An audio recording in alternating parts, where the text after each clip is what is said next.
المدرب التي سوف يأتي إلى ريال مدريد بعد كارلو أنشيلوتي. تابع الفيديو ولا تنسى أن تفعل المتابعة فضلا وليس أمرا. شكرا لتشابي ألونسو مدرب باير ليفركوزن حاليا يحقق إنجازات بارزة في مسيرته التدريبية. سيصبح مدرب ريال مدريد بعد كأس العالم للأندية 2025 الذي سيقام بين 14 يونيو و13 يوليو. هذا العقد سيمتد حتى صيف 2028 مما يؤكد التزام النادي بتطوير الفريق.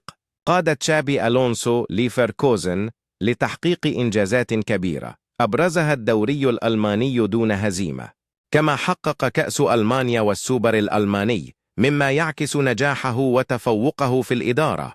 سبق له اللعب لريال مدريد بين 2009 و2014 حيث ترك بصمة واضحة في تاريخ النادي. سيخلف تشابي ألونسو كارلو أنشيلوتي الذي سيصبح مدرب المنتخب البرازيلي. سوف يعمل تشابي ألونسو مع فريقه الفني باستثناء مدرب الحراس يوبس، مما يعكس استراتيجيته المتكاملة